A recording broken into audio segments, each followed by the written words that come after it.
Have you noticed that Donald Trump is in a bit of a pickle, a bit of strife? Have you noticed that the former president has so far said nothing about the farce in Russia, the mutiny against Russian President Vladimir Putin on the weekend by a private army that it patronised, that had been doing his dirty work, a private army that came within 200 kilometres of Moscow, almost unopposed, before calling off their revolt? Not a word yet from Trump.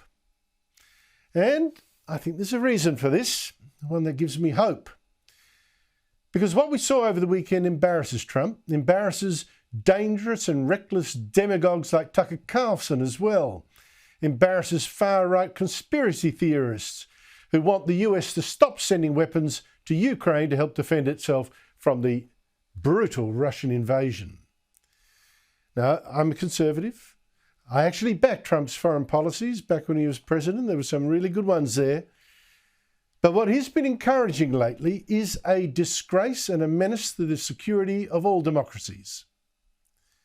Now, just 3 weeks ago, Donald Trump was flirting with the isolationist far right of the Republican movement and those conspiracy nuts and those people so deranged with hatred for the bumbling Joe Biden that they're against anything Biden does, even the good stuff, like some of what he's doing with Ukraine.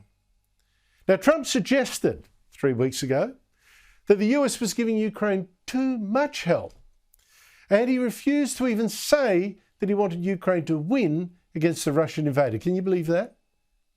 He's really hinting that if he became president, he'd cut off that military aid to stop a war that had no end in sight. It's an important question, so important, because we're giving away so much equipment. We don't have ammunition for ourselves right now. Would you give Ukraine weapons and funding if you were elected? I would sit down. Let me just put it a nicer way. If I'm president, I will have that war settled in 1 day, 24 hours. How would you settle that war in 1 day?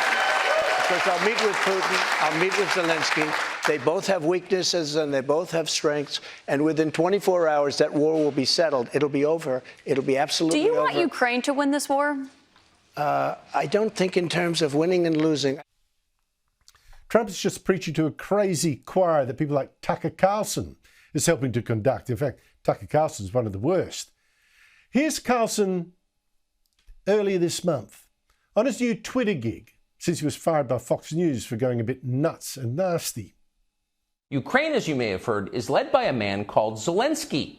Sweaty and rat-like, a comedian turned oligarch, a persecutor of Christians. More than 100 million people watch that. So we've got, the Jewish Zelensky is sweaty and rat-like. I mean, Tucker Carlson seems to have a thing for this anti-Jewish stereotype.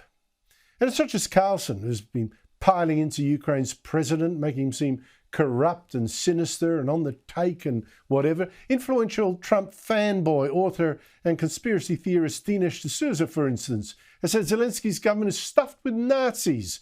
But Putin, on the other hand, well, he's got nuclear weapons, so, America's got to watch out. He's very strong, this Putin guy. And sure, as a thug, I mean, D'Souza couldn't approve of a thug, but he tweeted last year, "I respect Putin because it tenaciously defends his country's interests and he understands the use of power."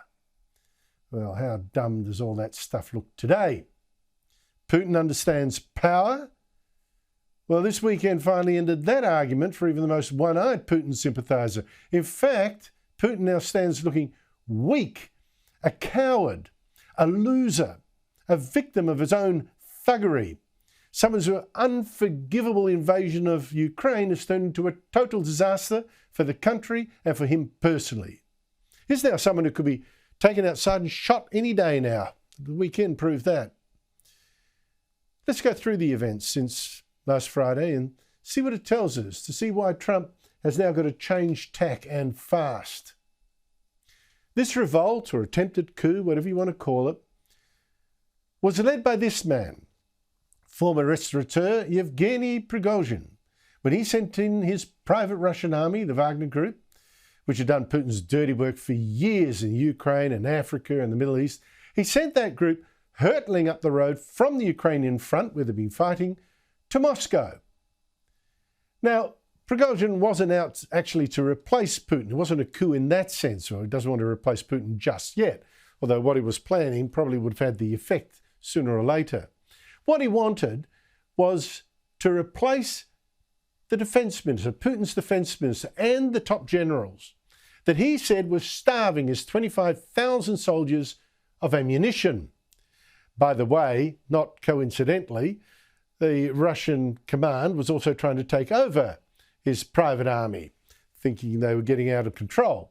And Prigozhin told Russians, well, it's actually the army, these generals, the defense minister, they're losing the war in Ukraine. Ukrainian soldiers, he said, were advancing and could push the Russians right back into the border and beyond, into Russia itself. Серьезные потери, я абсолютно в этом уверен. Мы сейчас наверняка лишимся части территорий, и это часть территорий Российской Федерации. And if he wanted to prove that the Russian army was shockingly weak and disorganized and demoralized, he sure proved it with this march on Moscow. His Wagner group met almost no resistance when first they took over the southern Russian city of Rostov-on-Don, took over the Russian defense headquarters there that's in charge of all military operations in Ukraine. And then they went north to Moscow. They took over the city of Voronezh that's halfway to Moscow. It shot down some Russian helicopters sent to stop them and kept going to within 200 kilometres of Moscow, where Putin had called out the troops, by the way, to defend his capital. He was that nervous. And on Saturday morning, Putin went on national TV and promised terrible revenge on these mutineers. This is treason in the face of those who are fighting on the front. This is a stab in the back of our troops and the people of Russia. These people who are responsible will certainly be brought to justice on behalf of our people, and the punishment for this monstrous activity will be very harsh. Empty words. Putin isn't punishing them at all because he's too weak. He can't do it. Because just 4 hours after he said that, we're going to punish these people, he actually made a deal with Prigozhin, with the help of his friend, the president of Belarus. The deal? If Prigozhin called off this revolt and went into exile in Belarus, he could take his soldiers there too. He and his soldiers would not be punished. Prigozhin agreed, and he left Rostov-on-Don to the cheers and the applause of locals there, which is yet another sign of Putin's weakness. Yevgeny Prigozhin, presumably en route to Belarus, waved off to cheers in Rostov last night. Now, Prigozhin agreed to this deal, I'm guessing, because not enough Russian troops had defected to his side. On the other hand, very few had resisted his march on Moscow either. So how gutless is Putin? Because while soldiers scrambled in Moscow to defend him and his regime, Putin's private plane on Saturday was actually tracked leaving the capital to fly towards St. Petersburg. And Putin hasn't been seen since, not in public.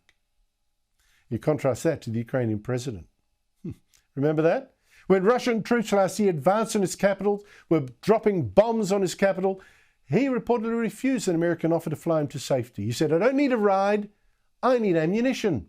And he later filmed himself and his top aides in the streets of his own capital to prove they haven't fled. Now that takes balls. Putin, though, has none. Maybe he can't trust the people around him. I suspect that's got a lot to do with it. So what does Trump and the far right, what does this do to them? How can they now be urging, look, we've got to cut off aid to Ukraine? How can they say that now? How can they keep saying, Putin is too strong, this war's going to last forever, it's all a terrible mistake, not America's business, get out.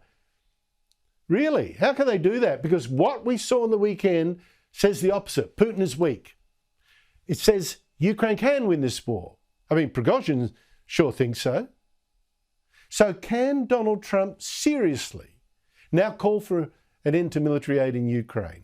Can even flirt like he did a few weeks ago with the concept, I might do too much aid. Can he do any of this when Putin's campaign and his power are visibly crumbling in front of our eyes. He can't do it. If Trump kept saying that, kept playing footsies with the, pull out of Ukraine now, it looked like he was bailing out a dangerous dictator in Putin, who's actually losing even the respect of his own soldiers and his people.